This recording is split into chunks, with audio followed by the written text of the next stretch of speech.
Start now. Nung po bang inyong isagawa, kapatid na builder ng Iglesia Katolika, ang pagkakanonize ng Bible, ilan po ba ang gospel na nag-gather ninyo? Nag-gather ng inyong reliyon? Okay, maraming salamat sa naturang tanong. Ito ang sagot. Batay sa aklat na ito, noong una pa ay meron na 73 books. Gospel ang tanong ko, huwag mo ibahin. Ang nakanonize, may 4 na gospel. 73 books ang lahat. Old and New Testament. So, apat lang po. Hindi po ito pinili o kinuha sa ibang mga gospel. Ibig sabihin talaga, mula pa 4 lang talaga.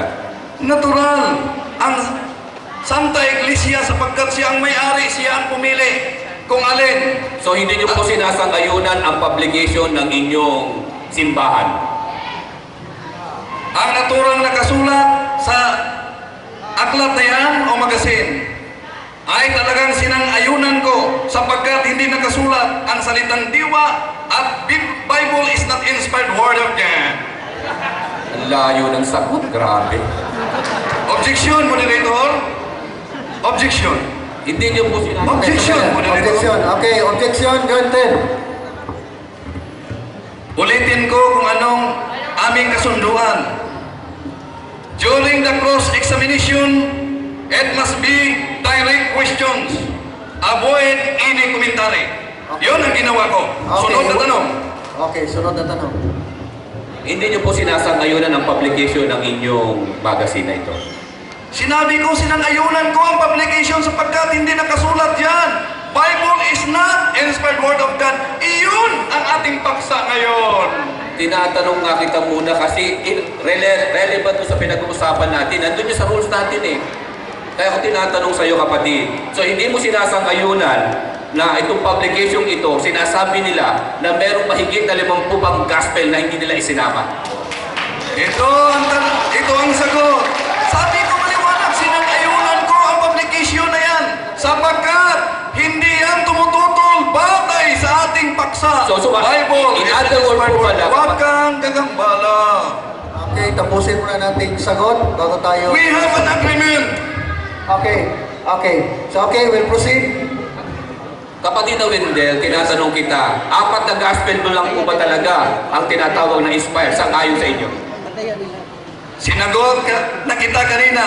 Ang kabuuan ay 73 books na aklat, 4 na gospel, ngunit sinang-ayunan ko yan sapagkat walang nakasulat batay sa ating paksa. Bible is not inspired word of God.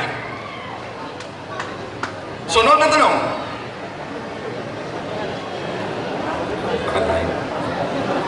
Sinasang-ayunan mo, sabi mo eh. Nasaan ngayon yung natitira pang mahigit na 50?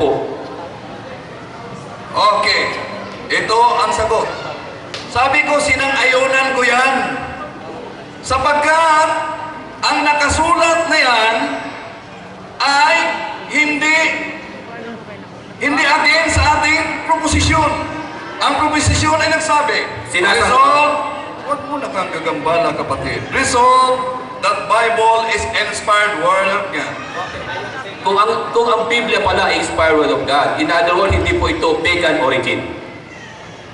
Ang origin ng pangalan, galing sa mga pagano, tulad mismo ng Diyos ng mga Muslim, na Allah, Wala galing. ka pinag-uusapan ang sagot mo eh. Huwag kang gagambala muna. Okay, okay. Konting kalmado lang po, no? Hintay kang matapos ako. Okay, hintayin muna natin yung sagot at tapos tanong ulit. Okay, proceed. Sagot. Ang kaniyang pinanggalingan, galing man sa mga pagano, okay, hindi natin na babanggitin ang Allah. Gaya ng buwan. Mga pagano ang sumamba, ngunit ginamit yan na sa akin. Gaya ng kalendaryo, una ang mga paganong gumawa, ngunit yon ay ginagamit natin ngayon. Ang Biblia rin, sapagkat ito'y salitang aklat, ginamit na ng mga pagano, ngunit ito'y inspired word of God, sapagkat ang naturang mga aklat ay dahil ang nakasulat dito, hindi salita ng mga pagano, salita ng Diyos. Sunod na tanong. Pag sinabi po bang inspire, ano pong ibig sabihin nito? Sinagot ko na yan at tinalakay ko na kanina na ang ibig sabihin ng inspired ay kinasihan sa Tagalog, kinasihan na salita ayon sa nakasulat sa nabasa mo na aklat at magamit sa pagtuturo sa anuman tungkol sa pananampalataya at ang lahat na salita ng mga hula ay talagang naganap. Sunod na tanong. Sangayon po sa Genesis 19, talatang 30 hanggang 36, tungkol po sa dalawang anak ni Lot na kanyang naanakan. Yun po ba yung inspired word of God? Okay, maraming salamat sa naturang tanong. Kung ating basahin ang context o akala ng mga babae na ubos na ang lahat ng mga lalaki. At dahil sa akala nila'y ubos na, yon ang nangyayari upang sila'y sumunod sa utos ng Panginoon na sila ay magparami. Sunod na tanong. Sunod na tanong. Nakasulat po dito ang salitang Biblia sa Living Bible na binabasa niyo sa akin kanina. Okay. Bakit po dito sa Biblia ng Katoliko na siyang inyong pinablis mismo, wala? Ito ang sagot. Sapagkat sinabi ko kanina na ang role sa pag-translate o pagsalin ng Biblia ay batay sa according to the text in which the original text was written and according to the meaning of the text. Ang nakasulat sa The Living Bible, according to the meaning. Ang nakasulat ayon sa Katoliko, according to the text. Ngunit, hindi yan, hindi yan ang batayan.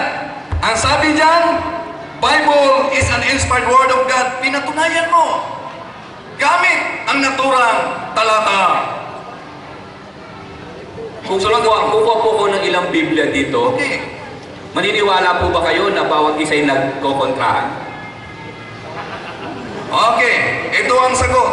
Sa paniwala ng mga Muslim ay may nakakontrahan sa bawat isa na salita. Ngunit sa paniniwala ng mga Kristiyanos, ang lahat ng mga alleged contradiction ay maaari naming ito'y italakay. Kung ayaw po ba kayo na kukuha tayo ng isang talata lang at kukuha ko ng mga Biblia dito na kung saan ay papakit na sasagutin niyo sa amin na kung sila'y nagkakasundo? Ang sagot, bayag ba ko? Bayag ako.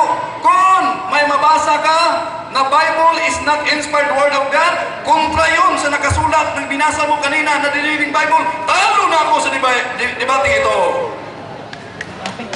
Ako ang nagtatanong. Hindi ka dapat mag-lay down.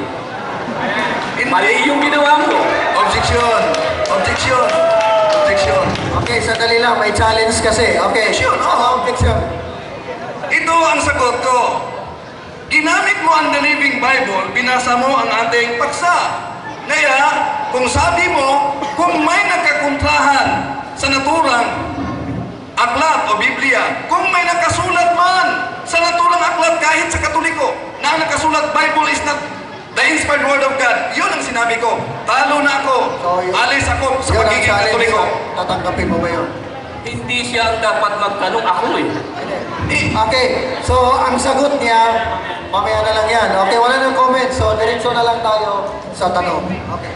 Para sa Okay. Ang tanong ko sa iyo kukuha ko ng Biblia, kapatid na Wendell, na kung saan ay tatanong ko sa iyo pagkatapos natin basahin ang talata, kung sasabihin mo, magkakatulad ba sila o nagkasalungatan?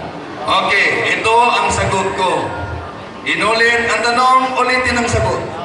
Batay sa Bibliang kinuha mo na kanina na nakasulat, whole Bible is inspired word of God. Kung may mabasa ka, yun ang paksa natin eh. Kung may mabasa ka sa naturang Biblia na whole Bible is not inspired of God, kontrahan yan, talo na ako. Hindi yan ang itinatanong ko sa iyo, iba ang sinasagot ko eh. Objection, moderator. Ako po, No, ano, komentary. kung ano po sana yung tanong, yun ang sasagutin. Ano po? Oh, Yun lang po. Okay. Kung anong tanong, yun po ang dapat sagutin. Ang Okay. tanong ni Ustad, maliwanag po. Pakisagot Okay. lang po. Maliwanag ang sagot, Mr. Moderator. At nakabatay pa rin sa ating paksa. Anong paksa natin? Bible is inspired word of God. Anong tanong ni Ustads? Kung makakita ako ng Biblia na kontrahan, sangayon ka ba? Ito ang sagot ko. Kung makakita ka ng Bible na kontra sa binasa mo, na Bible is inspired of God at ang nakasulat ay Bible is not inspired of God, yun ang kontrahan, talo na ako. Ang tinatanong ko sa iyo, relevant sa ating pinagtatalakay. Kinakailangan maipakita natin sa tao kung totoo nga bang ito'y inspired word of God. Pag sinabing inspired, ibig sabihin niya walang kamalian. Hindi sila maglalaban-laban kasi pumili ka ng isang Biblia na kung saan patutunayan ko, kontra naman dun sa napakaraming Biblia. Ito ang sagot. Dahil batay sa ating kasunduan, kailangan makabatay tayo ayon sa paksa. Nandun ako sa paksa nga eh. Kunin natin ang rules. Akin na yung rules. Objection. Ito ang rules, kapatid. Okay. Okay, sandali. Objection. Okay, ikaw. Moderator. Sige, basahin. Kakanin.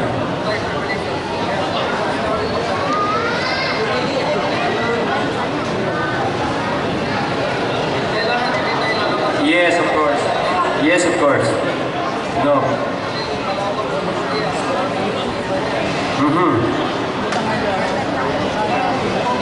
Pakipatay mo ni tayo.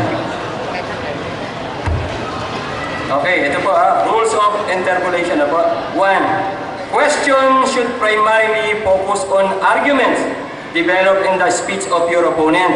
However, matters relevant and materials to the proposition are admissible. Di po ba? Basta relevant. So dapat, pwede po yun, Okay. kasama po yan. At saka material. Clarification. Okay, good. Moderator. Ano pong matters irrelevant? Dapat di tayo lalabas sa ating paksa. Ang paksa ay malinaw. Bible is inspired word of God. Ang sabi, ang tanong ng ating kapatid, malinaw kung sinagot. Kung makabasa siya pipili siya ng Biblia, at kung makabasa siya na... Po ang nagtatanong. Siya lagi, oh. Kung makabasa siya na may contradiction, sangayon ba ko? Itong sagot ko. Kung mabasa mo sa alinmang Biblia na contradiction yun sa ginamit mo na Living Bible, batay sa ating paksa, yun ang sinabi ko, talo na ako. As a moderator, brother, ano po, kung ano po dapat yung tanong, sasagutin nyo. Hindi nyo dapat bigyan ng iba pang tanong na siya ang dapat sumagot. May tanong po siya eh. Dapat sagutin muna yung tanong. Yung po ang rules natin. Okay, sandali lang po. Sandali lang. Okay. Ganito po yun. Ang sagot po niya ay sasang-ayon siya sa sinabi ni Ustads. Yun ang sagot. Pero may challenge po. Okay. Ang challenge po, kung ang itong tema ay mabasa na hindi na siya Inasihan. inspired, Ibang tanong po yun. Ano po, bawal po kayong magtanong. Ano po? Clarification mo dito, Opo. hindi ako nagtanong. gusto natin. Bawal po yun kasi yung tanong, nagtanong din kayo, dapat hindi po ganun. Moderator. Dapat yung tanong, kami po moderator dito. Yes. Kami po ang tinatawag na kung saan magbibigay ng mga rulings dito. Ano po? Okay po? Clarification. Kami po ang Objection mo dito. Okay, sige. Ganito na lang. Palitan na lang ang tanong. Palitan na lang natin ang tanong. So, hindi mariresolve ito. Objection. Ha? Objection. Okay, continue. Objection. Teka lang. Maganda yung tanong eh. Huwag natin palitan. At dapat, bago palitan, tinatanong yung nagtatanong. Ano po? So, Yaustad, itutuloy mo ba yung tanong? Yung pa rin ba ang tanong?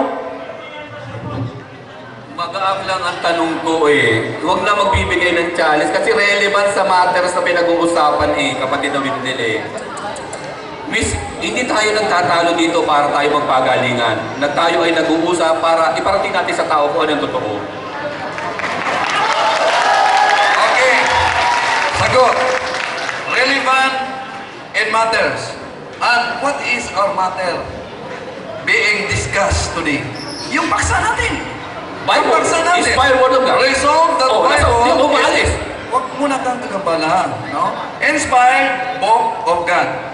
Ginamit mo kanina ang Living Bible. Yun ang sabi ko, kung may mabasa ka na hindi inspired word of God, talo na ako. Okay, malinaw.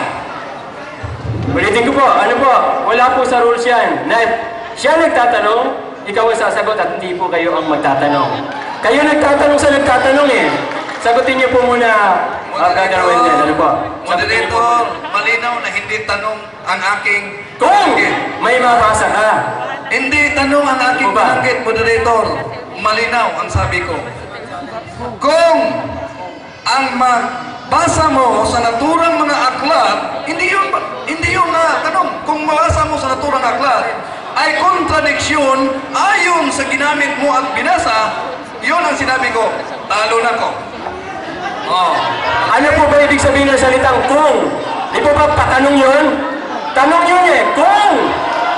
May question mark dun eh. Di pa tanong yun, brother. Tanong yun. Napakasimpleng Tagalog yan, kapatid. Kung! Okay, medyo umiinit na po tayo, ha? So, maganda po sana ipagpaliban muna itong tanong na to para makausad po tayo. No? Hindi po tayo makausad pag lagi ganito. Yung affirmative po, yun na po yung sagot niya. Parang may challenge question man kung question siya, pero hindi na po maiiba yung sagot niya.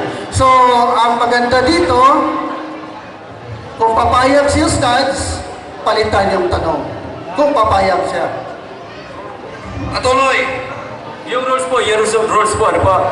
Baguhin natin yan po, ano po? Hindi pwedeng ganun. Siya po ang may oras ng pagtatanong o nagko-question sa inyo. Huwag tayong maglalagay ng iba pang question na siya ang dapat sumagot. Okay, Ano po? clarification moderator ha. Kanina, sinabi ni Ustads, pag may mabasa ka na Biblia sa anumang salin, kung may mabasa ka, talo na ako. Nakapatay ba yung oras? Nakapatay? Talo na ako. Pakipatay yung oras. Siya ako nang gumamit ng naturang taktika. Sabi ni Ustads kanina, kung may mabasa ka, talo na ako. Okay? So, ngayon, nag-challenge din ako. Kung may mabasa man, sa anong aklat na yan, na hindi... Putulin na po natin, brother. Putulin na natin. Napakasimple lang.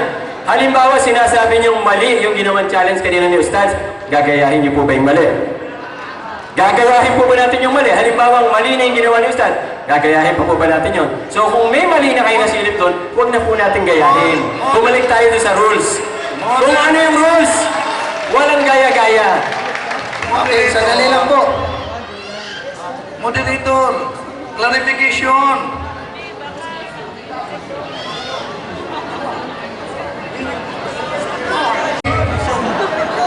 Sandali lang po, sandali lang po.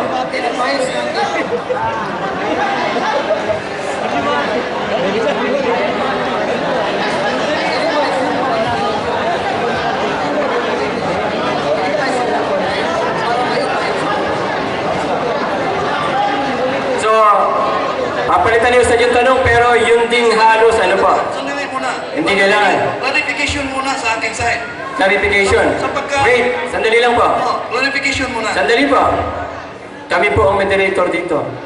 Pero, Kapag nagbigay ng rulings po yung moderator, hindi na po dapat baguhin yung isang ano po. Bawal yun. Bawal yun. Nasa rulings natin yun. Ano po, kapag kami kailangan palitan sa question, nasa rulings, kailangan palitan, pwede po yun. Advisable yun. Tama po ba? Moderator, Yes. wala sa role natin na mag-ruling. Ano po? Ito ang clarification ko. Sapagkat sabi mo kanina, moderator, Yes. kung nagkamali si Ustads kanina, hindi ko nagagayahin. So bakit hindi niyo ginambala si Ustads kung alam niyong mali yun? Ganito. Ganito po. Kayo po ang nakakita nun. Sana nag-object kayo. Sana nag-object kayo. Ba't hindi po kayo nag-object? Di po ba? Nagkulang kayo. Kung nagkulang kami, nagkulang kayo. Dapat nag-object kayo. Ano po? Moderator. Okay. Okay. Okay, ano po? So, ano po? Resolve natin muna yung issue. Sandali lang po.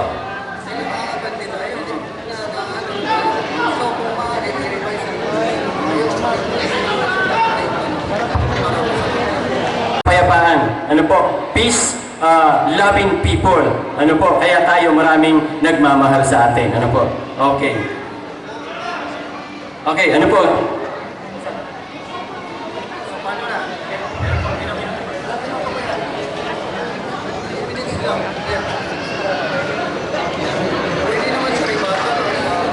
So, same question po. Okay? Same question, at sana po wala na po akong maririnig na magtatanong ulit. Ano po? Kung ano po ang tanong, sana po pakisagot lang. Ano po? Napakasimple lang ng Tagalog natin ginagamit. Okay, so, tanong. Ito po. Tinatanggap niyo po ba, Brother Wendell, na kung lahat ng ito ay salita ng Diyos? At pati ang sinasabi niyo na nakalagay na ang salitang Bible ay nandoon, yung The Living Bible, paraphrase. Sagot. Tinalakay ko na kanina na yung mga aklat na inspired by God, yung idiniklara ng Iglesia Katolika, ngunit ginamit ko bilang batayan sa ating debate, ito, ang iba't ibang version. Sunod na tanong. So in other words po, tinatanggap niyo lahat ng ito. Malinaw ang sagot. Kung ano ang idiniklara ng Iglesia Katolika, Ano na, ba? na version, yung mga huwag kang objection mo dito. Oh, huwag ka munang gagambala. Let me explain first. Kung ano mang version na idiniklara ng Iglesia Katolika, ay tinatanggap ko rin yun. Maliban sa mga Protestant version, ngunit ginamit ko ang Protestant version bilang referensya ng debating ito. Bakit niyo po ginamit ang protesta samantala may sarili kayong version? Ito ang sagot. Sapagkat ikaw rin ay gumagamit kahit hindi kayo maniwala ng Biblia. Ginamit niya rin in order to counter my pinanggang ustads. Ginamit ko yun sapagkat sabi mo, kailangan mabasa ayon sa nakasulat sa Biblia. Sunod na tanong. Paano kung may basa ako dito sa inyong latalain na sinasabi mismo ng inyong latalain na maliban doon sa aklat na inyong ginawa na nakinanonize, yun lamang ang tinatawag na authentic. At itong lahat ng mga librong ito, maliban dito na may imprimatur ng inyong mga pare, ito lamang ang authentic. Tinatanggap mo, hindi? Ito ang sagot. Malinaw ang sagot ko kanina na kung anumang idineklara ng Iglesia Katolika, yun ang tinatanggap ko. Bawal yan sa kadyot. Dineklara ba ng The Living Bible ang ng Katolika yan ay authentic? Yan tinatawag na The Living Bible? Ito ang sagot. Ginamit ko lang yun kahit hindi idineklara sapagkat dala mo at nakasulat ayon sa ating pagsa ngayon. Alam mo yan? Oh. Kaya ginamit natin. Oh. Sunod 1 minute. Sunod na tanong. Last question. Last question, Ustad. Ang tinatanong ko sa iyo, yan ba ay tinatanggap ng Iglesia Katolika ang The Living Bible na authentic? Malinaw ang sagot. Malinaw pa sa sikat ng araw. Ang sagot ko kanina, ang tinatanggap ko ang idineklara. Ngunit yung The Living Bible is a Protestant version, ginamit ko lang yan sapagkat to counter your tactics at papatunayan na kahit hindi idineklara, yun ay mabasa pa rin natin ang naturang paksa. Sunod na tanong. Okay, wala na pong oras. Wala na oras. So, ngayon, natapos po ang interpolation. Time will start now. Mahal na Ustads, Yes, mahal na kapatid ng Wendell. sabi mo kanina na ako'y isang manggagamit sapagkat ginamit ko ang mga aklat o Biblia na hindi ko paniniwalaan. Tama ba? Tama po yun. Okay. Kung gayon, ako'y isang manggagamit sapagkat ginamit ko ang Biblia na hindi ko paniniwalaan. Ginamit mo rin ang Biblia. Paniniwalaan mo ba yung lahat? Hindi po. Kung gayon, aaminin mo manggagamit ka rin. Hindi po. Sapagkat hindi ka po namin naniniwalaan. Sabi mo kanina na magagamit ako sapagkat ginamit ko ang Biblia na hindi ko paniwalaan. Habang ikaw ay gumagamit ng Biblia na hindi mo rin paniniwalaan, ngunit hindi ka magagamit. Opo. Kung gayon, sangayon ka na pag ang Biblia ay gagamitin kahit hindi paniniwalaan, ito'y may ituring na manggagamit. Hindi po. Alin ngayon ang totoo? Kanina sabi mo ako'y manggagamit sapagkat ginamit ko ang Biblia ang hindi ko paniwalaan. Ngayon hindi naman. Alin ang totoo? Ginamit mo ang Biblia para lamang sa iyong sariling paniniwala. Samantalang kami, ginamit namin ang Biblia hindi para sa aming paniniwala. Kaya hindi kami manggagamit.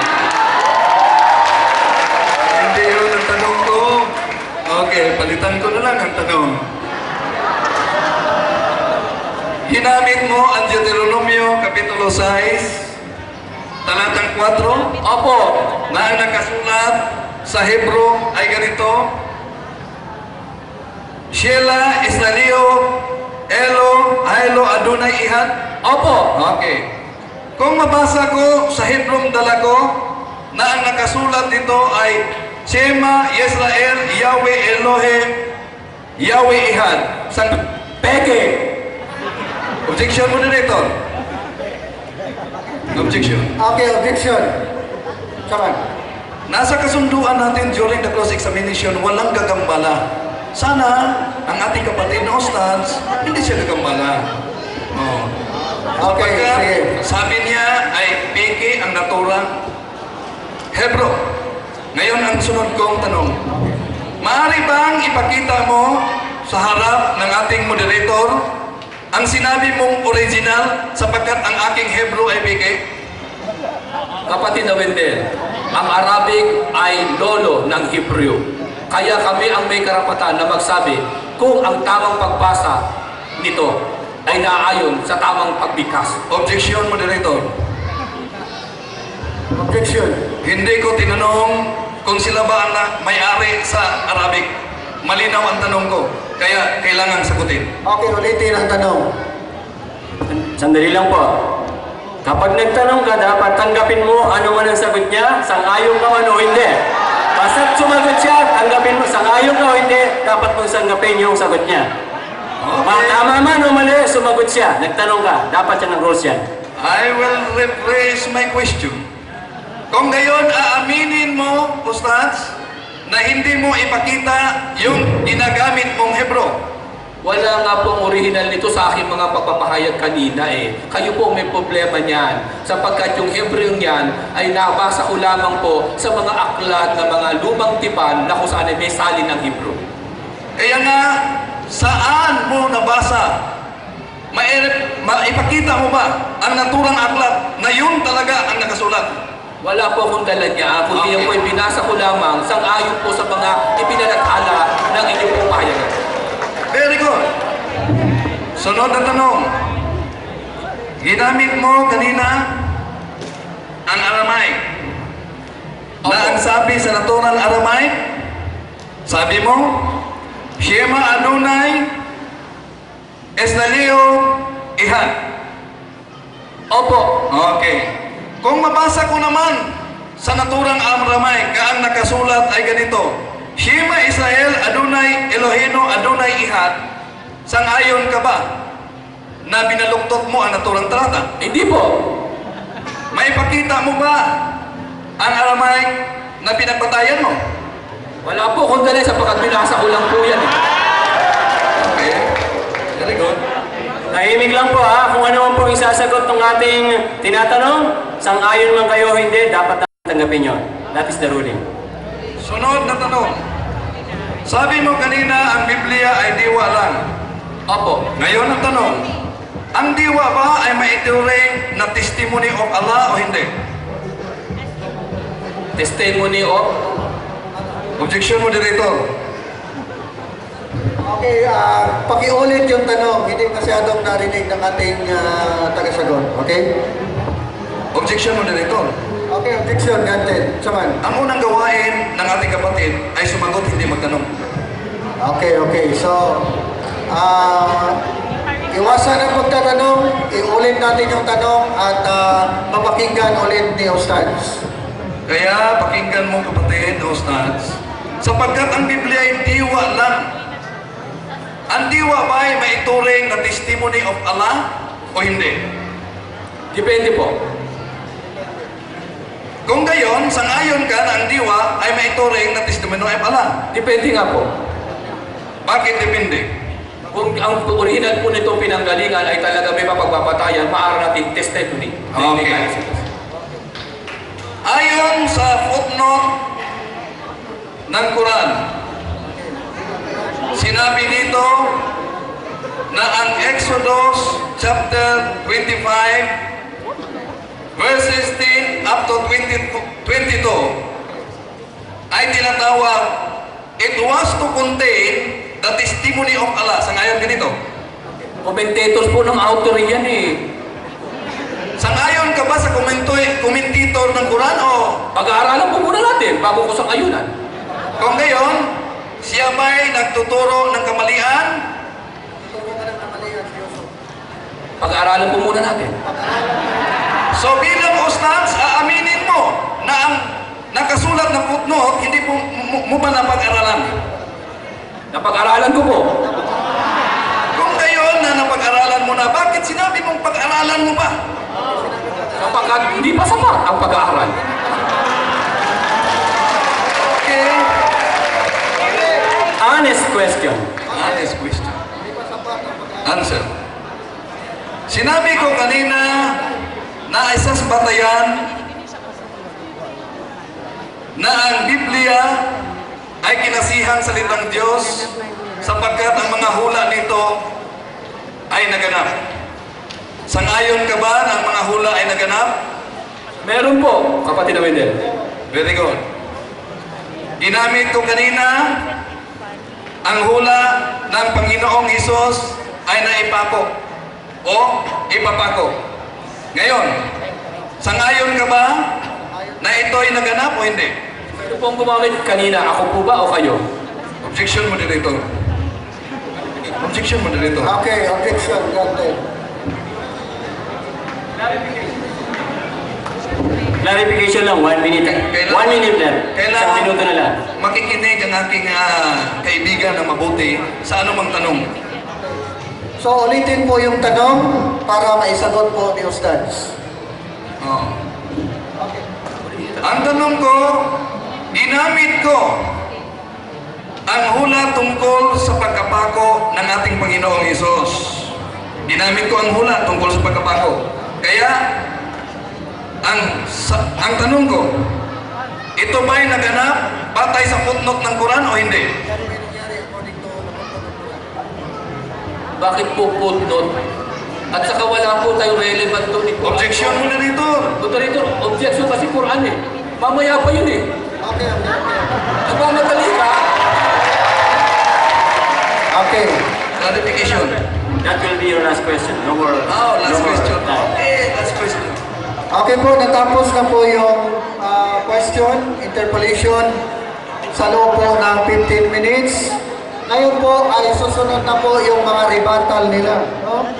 Ang una pong magre-rebut sa loob po ng 10 minuto. Sandali lang po. I'm sorry. Meron po tayong correction na po. Meron pa palang 3 minuto. Mali po yung timer ko. Ano po? Okay lang? Tuloy natin. Last 3 minutes. May 3 minutes. Tuloy lang. pa. Sige. Tuloy natin. Okay. Patuloy 3 tayo. minutes. Sayang. Okay. Tuloy po natin. Tuloy natin ang ligaya, mga kapatid.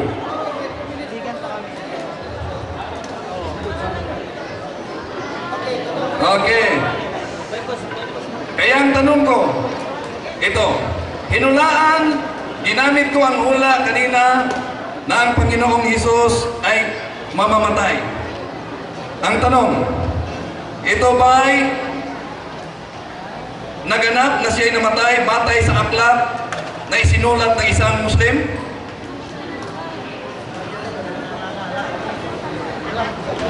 Commentator po yung kapatid na Wendell eh. Nagkukot ka ng commentator eh.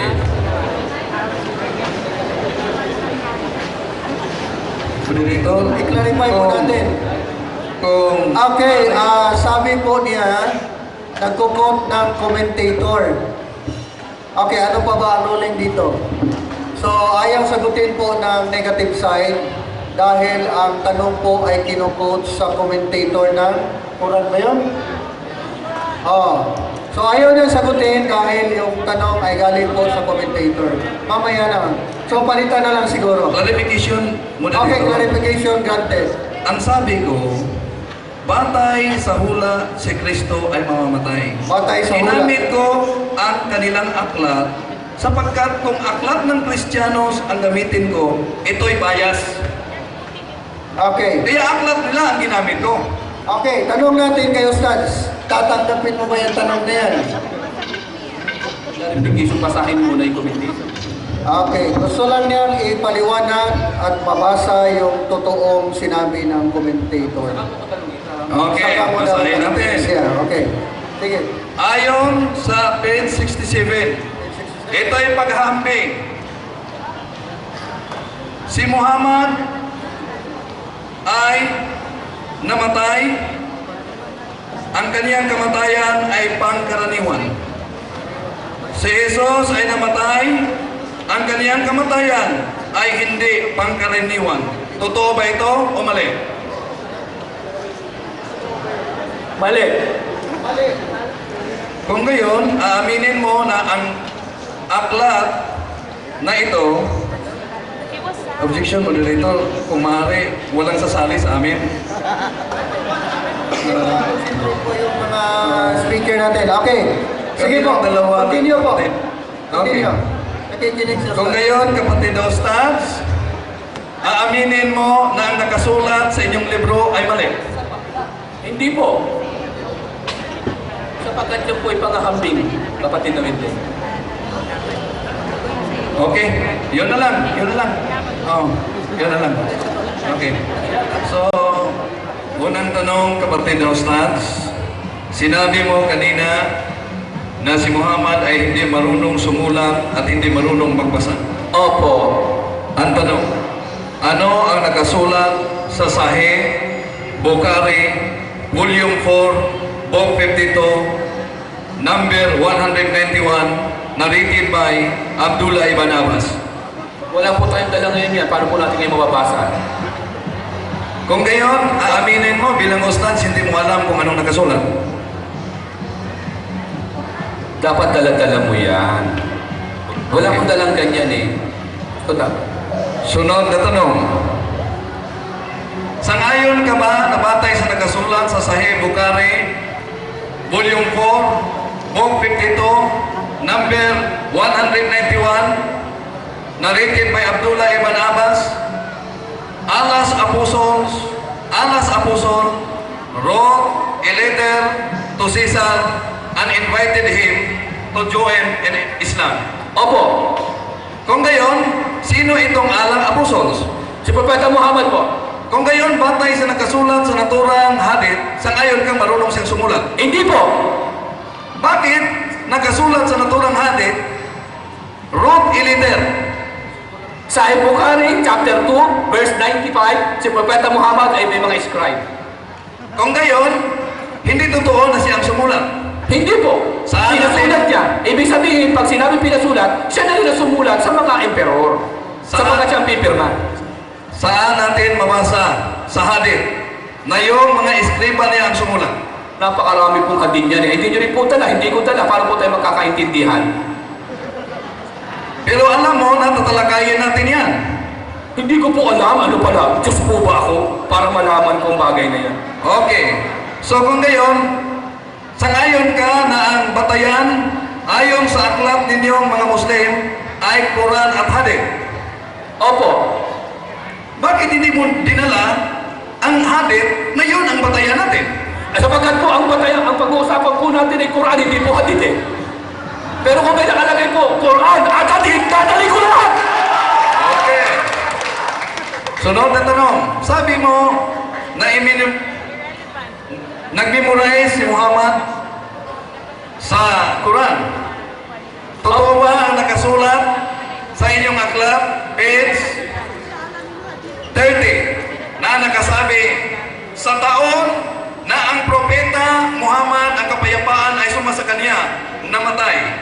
si Gabriel na manununda na anghel na repaso sa Quran kasama si Muhammad. Totoo?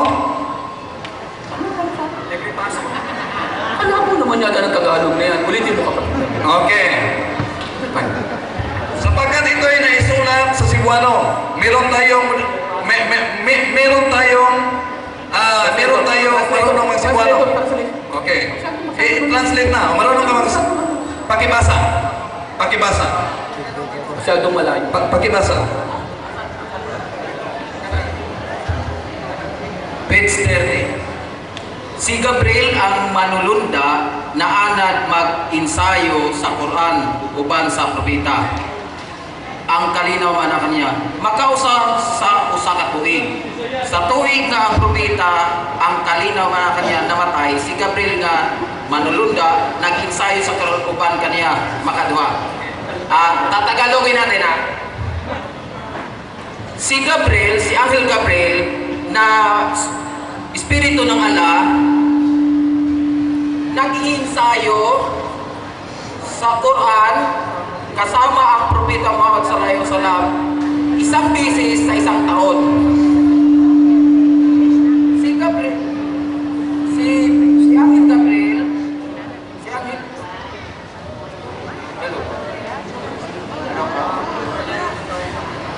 si Anghel Gabriel nag-iinsayo sa Quran ng ikalawang beses after nang mamatay ang propeta.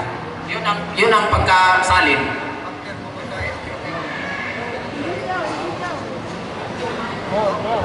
Malinaw ang nakasulat. Ito, nang namatay ang propeta, si Gabriel na anghel, English lang, nag-ensayo sa Quran. So kaya ang tanong ko, tama ba ito? Pagkatapos namatay si Muhammad, nag-ensayo pa rin siya sa Quran. Hindi, nung mamatay, buhay pa ang propeta. Hindi, ang nakasulat dito. Ang nakasulat dito, sa taon na ang propeta ay namatay, si Gabriel ay nag-ensayo sa Quran kasama ang propeta makalawang bisis. Mali. Mali interpretation.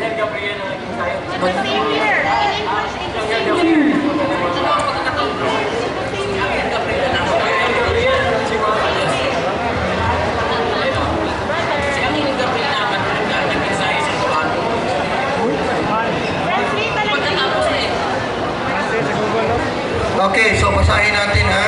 Sa tuig ang propeta ang kalinaw man kaniya namatay. Si Gabriel nga manulunda nag-ensayo sa Quran uban kaniya. Sino yung si Gabriel na manulunda nag-ensayo sa Quran merong uban kaniya. So sino itong siya? So si Prophet Muhammad ito. So yun ang sinabi niya, bakit kasama pa rin niya si Prophet Muhammad, ipatay na si Muhammad. So ito yun, si Gabriel nag-ensayo kasama niya. Yung niya yan si Prophet Muhammad. O sino kasama niya? Dalawa lang sila na-mention dito.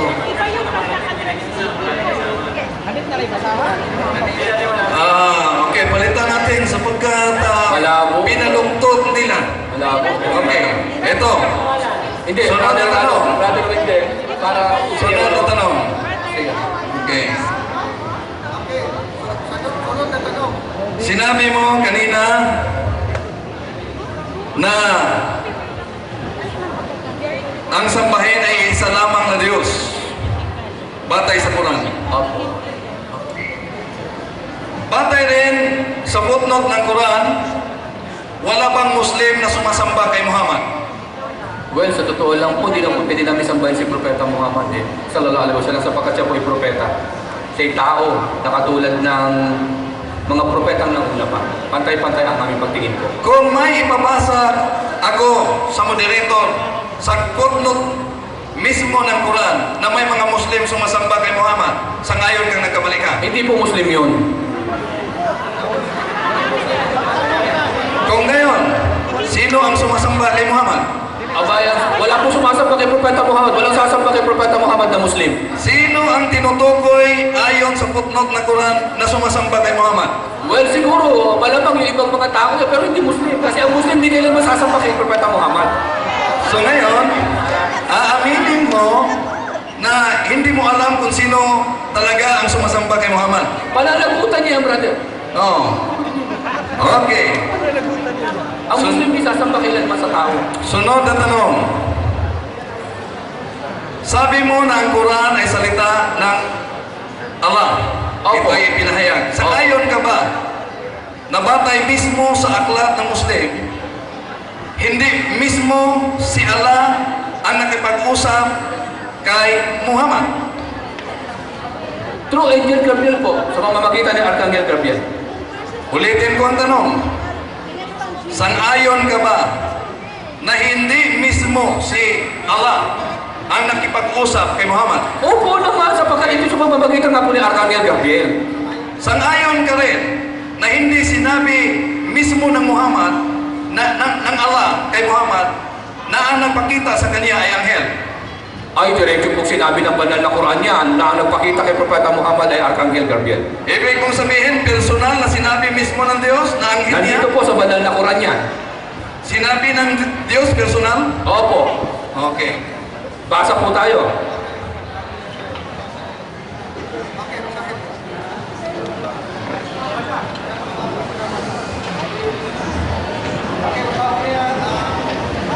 Chapter 16, verse 102 po ng banal na Quran. Ganito po ang pagkakasabi.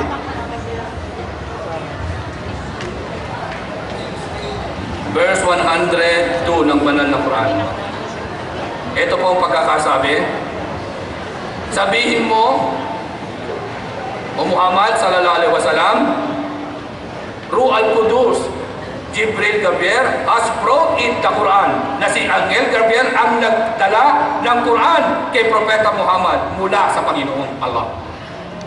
Nang sinabi niya, personal bang sinabi mismo ng Diyos kay Muhammad? Sa Angel, ito pinahayag ng Quran eh. Quran po nagsabi, kaya naniniwala po kami. Kung gayon, hindi personal na sinabi. Hindi dapat personal kasi ito na ang kapahayagan eh. Good. Sunod na tanong. Sapagkat ang Quran ay kapahayagan ni Allah, sino ang nagsalita sa chapter 1 verse 5?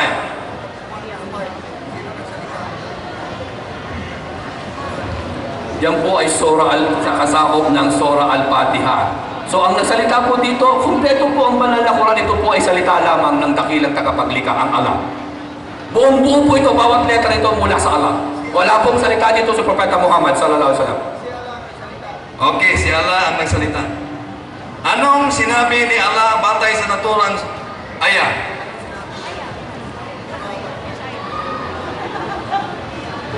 Iyyaka na'budu wa iyyaka nasta'in. Ikaw lamang ang aming sasambahin at ikaw lamang ang aming hihingan ng tulong.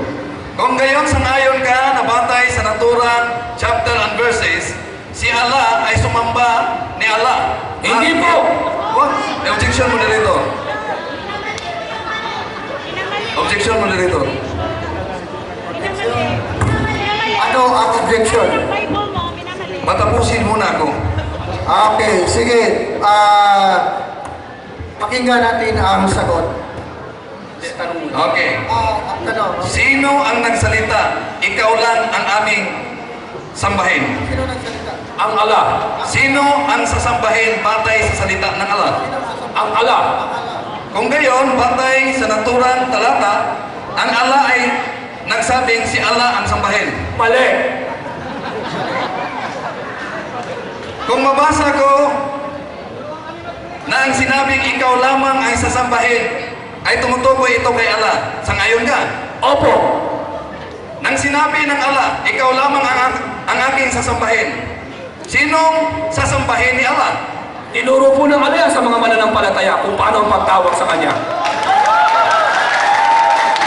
Mabasa ba sa natura ng talata na tinuro? Opo, ito nga po binabasa natin eh, sapagkat ang Quran ay katuruan mismo ng Allah sa mga mananampalataya. Kung ipabasa ko sa moderator na walang salitang tinuro, sa dinagdagan mo. Wala akong dinadagdag sapagkat itinuro ang Quran ay pagtuturo ito eh. Paano ko may mabasa akong pagtuturo? Kung ipabasa natin sa moderator na wala yung salitang tinuro, sa ngayon ka ba ang dinagdagan mo? Wala akong dinadagdag sapagkat ang banal na Quran ay nagpapatunay na ang mga Muslim ay ginagabayan ng dakilang tagapaglikha. Ang Surah Al-Fatiha o Al-Matani, ibig sabihin ng Al-Matani, ito ang pagtawag sa akin at pagtamang pagdarasal at pagtawag sa akin. Yun ang ibig sabihin ng kapatid. Hindi na necessarily mismo nasasambahin ng Allah ang kanyang sarili. Okay. Balitan natin ang tanong. Di ba sinabi mo na ang Allah ay all-knowing? Of course naman. Ayon sa nakasulat sa chapter 5, verse 19, verse 119 hanggang 120. Ipahayag 3 minutes. ang Diyos, Allah, ay nagwika, O Jesus, anak ni Maria, ikaw ba ay nagsabi sa tao, sambahin mo ang aking ina? Totoo ito? Opo naman. Okay. Kung gayon, batay sa nakasulat, sangayon ka na ang Diyos niyo ay nagtanong. Magtatanong po lahat, tatanungin po tayo lahat ng Diyos sa kabilang buhay pati si Jesucristo. Kung gayon, aaminin mo na ang Diyos niyo ay hindi para alam kung ano ang... Mali! Huwag kang... Yan ang magaganap. Objection Sinasabi ng moderator. Allah. Objection moderator. Okay. Objection moderator. Objection. Okay. Ansaman? Huwag muna siyang gagambala. Yun ang kasunduan natin. Patapusin mo na ang tanong bago sagutin. Okay. Proceed. Okay, proceed. Palitan ang tanong. Palitan din ang sagot. Batay sa sinabi mo kanina na ang Quran ay talagang totoong salita ng Allah. Wala pag-alinlangan po. Okay. Bawat letra nito, sinasandigan namin hanggang kamatayan. Kung gayon, dahil ang Quran ay totoong salita, totoo ba ang sabi ni Allah na dahil sa kabundukan, hindi yayanig ang lupain? Dahil sa bundok. Objection, moderator. Objection. Makinig siya sana sa tanong. Okay. Ulitin na lang ang tanong para masagot. 1 minute. Sangayon ka ba na ayon sa naturang talata, dahil sa kabundukan, hindi yayanig ang kalupaan? Stabilizer ang sabi sa banal na Quran. Ang nakasulat sa Tagalog, ano? Stabilizer nga sa banal na Quran. Sa Tagalog. Sa Tagalog. Tinanong kita. Ano bang talata tinutukoy? Tinutukoy ko ang chapter 78, 6 hanggang 7. Ano ang salin sa Tagalog? Hindi salin. Kahulugan. Oh, kahulugan. Sige. Magkaiba yun. Kasi pag sinali natin ito, magbubulat ka.